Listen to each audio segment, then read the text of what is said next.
ஒரு சம்பவம், இளைய குமாரனுடைய சம்பவம். தன் தகப்பனிடத்திலிருந்து ஆஸ்தியை வாங்கிட்டு வெளியே போயிடுறான். இனிமே அவனுக்கு அங்க என்ன கிடையாதுங்க, உரிமையே கிடையாது. ஆஸ்தி எல்லாம் செலவழிந்து விட்டது. இப்ப சாப்பிட்றதுக்கு சாப்பாடு கூட இல்லை, பன்னிக்கு வச்சிருக்கிற தவிட்டை திங்கிறதுக்கு கூட வழி இல்லாத ஒரு சூழ்நிலை. இப்பதான் அவனுக்கு புத்தி தெரியுது. என்னன்னு, நம்ம வீட்டுல வேலைக்காரங்க கூட நல்லா சாப்பிட்டு இருக்கிறாங்களே, அவசரப்பட்டு அப்பாவை விட்டு நம்ம வந்துட்டு மாட்டு தெரியுது. திரும்ப நம்ம எங்க போயிடலாம், அப்பா கிட்டயே போலாம், போய் மன்னிப்பு கேட்கலாம். பையனா ஏத்துக்கோங்கன்னு சொல்ல முடியாது, ஏன்னா நான் சொத்தை வாங்கிட்டு வந்துட்டேன். ஒரு வேலைக்காரனாவது என்ன ஏத்துக்கோங்கன்னு சொல்லலாம்னு சொல்லி மனசுக்குள்ள நினைச்சு வர்றாரு எந்திரிச்சு. ஆனா இங்க வசனம் சொல்லுது, தன் மகன் தூரத்துல வர கண்டு தகப்பன் என்ன செய்யறாரா, வேகமா ஓடி போய் அவனை கட்டி பிடிச்சு முத்தம் கொடுக்குறார். அதுக்கு அப்புறம்தான் பையன் சொல்றா, என்ன மன்னிச்சுக்கோங்க. இப்ப வந்த உடனே இவன் எதுக்கு இங்க வர்றா, அதெல்லாம் சொத்து வாங்கிட்டு போயிட்டான்ல, ஒண்ணும் இல்லைன்னு சொல்லி தானே போனா, இவன் எந்த மூஞ்சிட வச்சுட்டு நீங்க வந்த கேட்டாரா ஆண்டவர்? எதுக்கிட வந்த கேட்கல. தூரத்துல வரும்போது வேகமா ஓடி போய் என்ன செய்றாருங்க, கட்டி அணைத்துக் கொள்ளுகிறார். கிறிஸ்துவனுடைய அன்பு எப்படிப்பட்ட அன்புன்னா, மன்னிக்கிற அன்பு மாத்திரம் கிடையாது, ஏற்றுக்கொள்ளக்கூடிய அன்பு. அல்லேலூயா, அல்லேலூயா. கிறிஸ்துவனுடைய அன்பு ஏற்றுக்கொள்ளுகிற அன்பு. யாரையும் அவர் என்ன செய்யறது இல்லைங்க, புறம்பே தள்ளுவதே கிடையாது. தன்னை நோக்கி வருகிற ஒருவனையும் புறம்பே தள்ளாதவர்.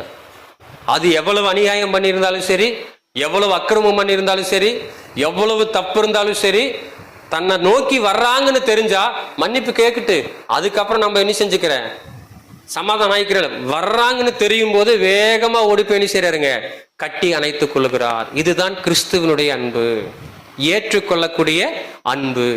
உரிமை இல்லை, பையனா ஏற்றுக்கொள்வதற்கு அங்கே உரிமை கிடையாது, சொந்தம் கொண்டாடுறதுக்கு அவனுக்கு உரிமை கிடையாது, ஆனாலும் ஏற்றுக்கொள்ளுகிறார். இன்றைக்கு நம்மிடத்துல தெய்வம் எதிர்பார்க்கிற இரண்டாவது காரியம் என்னன்னா, கர்த்தர் நமக்கென்று கொடுத்திருக்கிற இந்த உலகத்தில் இருக்கிற அத்தனை உறவுகளையும் ஏற்றுக்கொள்ள வேண்டும் என்று சொல்லி விரும்புகிறார். எல்லாரிடத்துல என்ன இருக்குதுங்க, தப்பு இருக்குது. தப்பு இல்லாதவங்க யாருமே கிடையாது. வசனமே சொல்லுது, எல்லா மனுஷனும் பாவம் செய்து தேவ மகிமையை இழந்து போயிட்டாங்க. எல்லாருடைய வாழ்க்கையிலும் தவறு இருக்கிறது. ஆனால் கிறிஸ்து இங்க என்ன செய்யறாருன்னா, ஏற்றுக்கொள்ளுகிறார். நீ தப்பானவன் தான், ஆனால் இன்னைக்கு என்ன செஞ்சுட்ட, நீ திருந்திட்ட, உன் தவற உணர்ந்துட்ட, நான் என்ன செய்யறேன்னா ஏற்றுக்கொள்ளுகிறேன்னு சொல்லி அங்க வரும்போது அவன் தப்ப உணர்ந்தது அந்த தகப்பனுக்கு தெரியாது, அவன் மன்னிப்பு கேட்கிறான்றது தகப்பனுக்கு தெரியாது. ஆனா ஒவ்வொரு நாளும் அந்த தகப்பன் தன் மகன் வரமாட்டானா வரமாட்டானா வரமாட்டான்னு சொல்லி ஏங்கிக் கொண்டே இருந்தா. அதுதான் கிறிஸ்துவனுடைய அன்பு.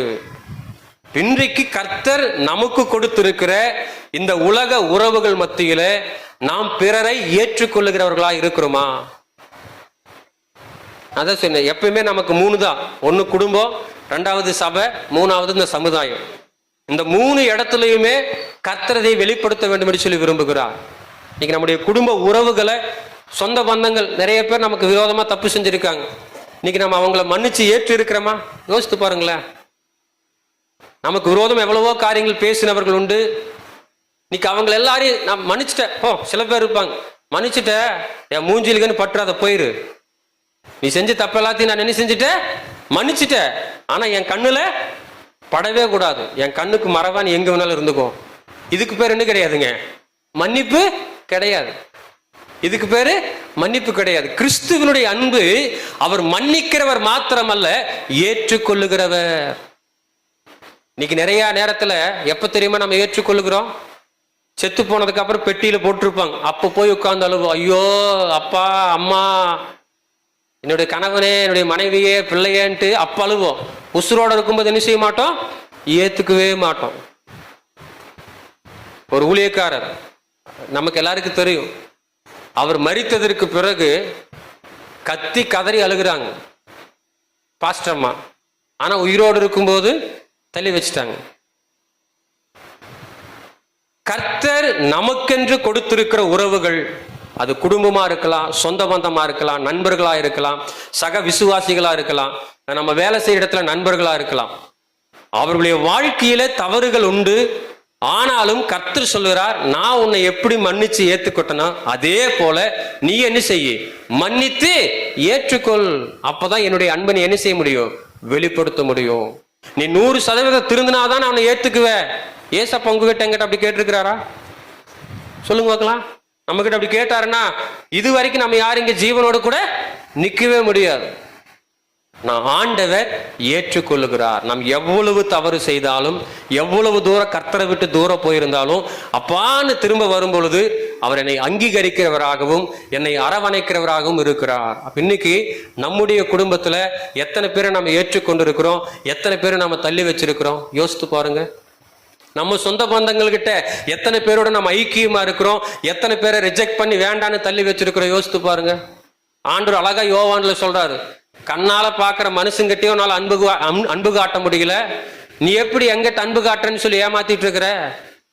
இங்க இருக்கிற மனுஷங்க கிட்ட உன்னால ஐக்கியமா இருக்க முடியல, நீ எப்படி எங்கிட்ட ஐக்கியமா இருக்க முடியும்? நீ என்ன பண்ணிட்டு இருக்கிற? பொய் பேசிட்டு இருக்கிற, பித்தலாட்டம் பண்ணிட்டு இருக்கிற, ஏமாத்திட்டு இருக்கிற. உங்ககிட்ட உண்மையே இல்லைன்றார் ஆண்டவர். 1 யோவான்ல அதான் சொல்றார். நம்ம கிட்ட என்ன கிடையாதுங்க, சத்தியம் இல்லை. அப்போ காண்கிற மனிதர்களை மன்னித்து ஏற்றுக்கொள்ளக்கூடிய இருதயம் நமக்கு இருக்க வேண்டும். அதுதான் கிறிஸ்து எதிர்பார்க்கிற இருதயம். மிஷினரிமார்கள் ஏற்றுக்கொண்டாங்க, கர்த்தருக்காக அன்றைக்கு இருந்த தேவ ஊழியர்கள் ஏற்றுக்கொண்டாங்க. இன்னைக்கு நம்ம என்ன செய்யலைங்க, ஏற்றுக்கொள்வது கிடையாது. தள்ளி நிற்கிறோம், வெறுத்து ஒதுக்குறோம். அதனால என்ன ஆகுதுங்க, அவர்கள் கிறிஸ்துவின் அன்பை அறியாதவர்களாகவே போய்விடுகிறார்கள்.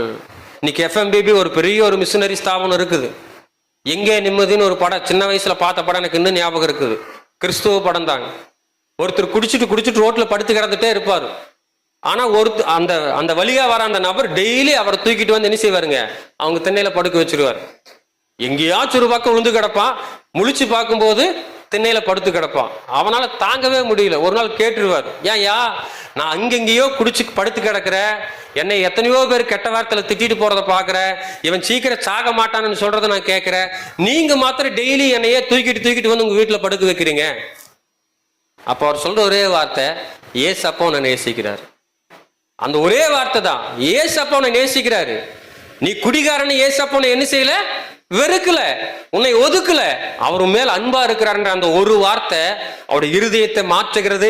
தான் வாழ்க்கை ஒப்பு கொடுக்கிறாரு, ஒரு மிஷினரியே மாறுறாரு, ஒரு பெரிய FMBB என்ற ஒரு மிஷினரி ஸ்தாபனத்தையே உருவாக்கி இருக்கிறார்.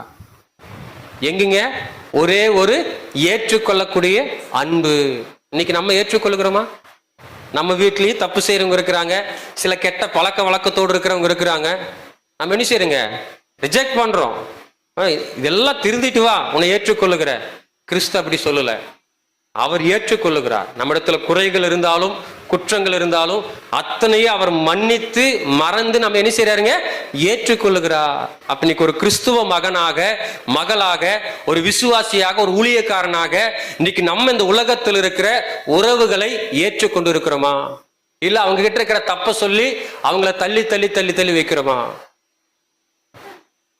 இன்னைக்கு நிறைய நேரத்துல தவறுகளை சொல்லி சொல்லி தள்ளி வைக்கிறதுனாலதான் கிறிஸ்துவின் அன்பு வெளிப்படுவது கிடையாது. கிறிஸ்து ஏற்றுக்கொண்டது போல அவர் மன்னிச்சு ஏற்றுக்கொண்டார். நம்ம என்ன செய்யணுங்க, அவரை போலவே கர்த்தர் நமக்கு கொடுத்த உறவுகளை ஏற்றுக்கொள்ளணும். எப்பங்க, உயிரோடு இருக்கும் போதே ஏற்றுக்கொள்ளணும். மன்னிக்கிறது மாத்திரமல்ல, ஏற்றுக்கொள்ளக்கூடிய ஒரு காரியத்தையும்